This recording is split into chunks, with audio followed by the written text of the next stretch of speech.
दोस्तों, आज मैं आपको सुनाने वाला हूँ कहानी खौफनाक साया। आज पूरा विस्तार में रहने वाली धरा शर्मा की अभी नई नई शादी हुई थी।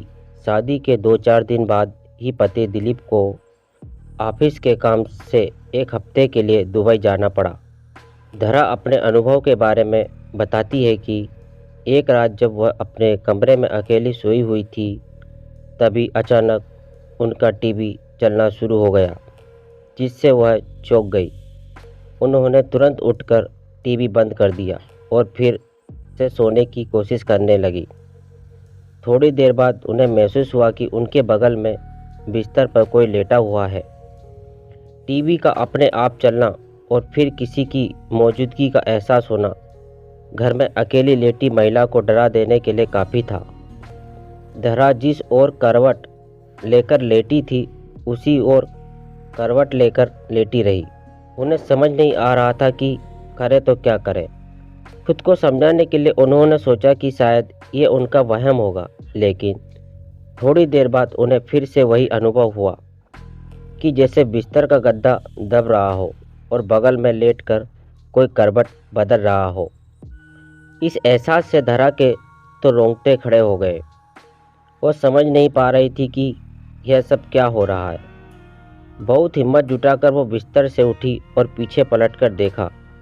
वहाँ कोई नहीं था, लेकिन जब उनकी नज़र गद्दे पर पड़ी तो धरा का दिल दहल गया।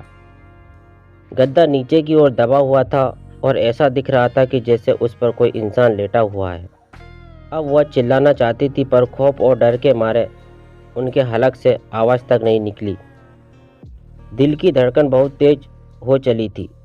घबराहट में धरा ने तकिया उठाकर उस जगह पर फेंका जहां गद्दा दबा हुआ था। ऐसा करते ही बिजली की तेजी से गद्दा ऊपर आकर टिक गया और धरा को ऐसा भास हुआ कि वहां से कोई परछाई तेजी से उठ खड़ी हुई हो। इसके बाद करीब 30 मिनट तक कोई हलचल नहीं हुई।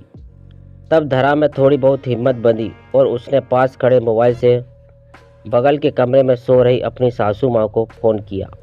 उनकी सास तुरंत दौड़कर धरा के कमरे में आ गई और पूछने लगी कि क्या हुआ। अभी धरा कुछ बोले उसके पहले उसे फिर से ऐसा कुछ दिख गया जिसे देखकर उसके होश उड़ गए। धरा ने देखा कि उसकी सासू माँ के पीछे एक जवान औरत की धुंधली परछाई खड़ी थी।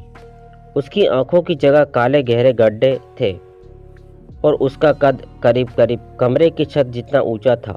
यह भयानक नज़ारा देखकर धरा वहीं बेहोश हो गई और उसी रात उन्हें अस्पताल में दाखिल करना पड़ा। डॉक्टर ने कहा कि डर के मारे उन्हें लो ब्लड प्रेशर की शिकायत हो चुकी है। धरा के ससुराल वाले वह मकान छोड़ने को राजी नहीं हैं, इसलिए धरा आज भी अपने मायके में रहती हैं। क्या था इस भूतिया घटना के पीछे का कारण? धरा के पति दिलीप की पहले भी एक शादी हो चुकी थी और उसके ऊपर दहेज की लालच में पहली पत्नी को जहर देकर मारने का मुकदमा भी चल रहा था। बदनामी के कारण दिलीप अपनी मां के साथ एक नए घर में आकर रहने लगा था, जबकि उसके पिता अभी भी पुराने घर की देखभाल कर रहे थे। धरा के परिवार वालों को शादी से पहले ये बात पता नहीं चल पाई, लेकिन इस भूतिया घटना के बाद जब धरा ने दिलीप को अब बीती सुनाई तो उसने पहली पत्नी का राज खोला। हालांकि उसका कहना था कि पत्नी को उसने जहर नहीं दिया था, बल्कि उसने खुद ही जहर खाकर जान दी थी। अदालत में अभी भी ये मामला लटका हुआ है। कहानी अच्छी लगी हो तो वीडियो को लाइक करें, चैनल को सब्सक्राइब करें और ऐसी इंटरेस्टिंग कहानियों को सुनने के लिए बेल आइकन को भी दबा दें।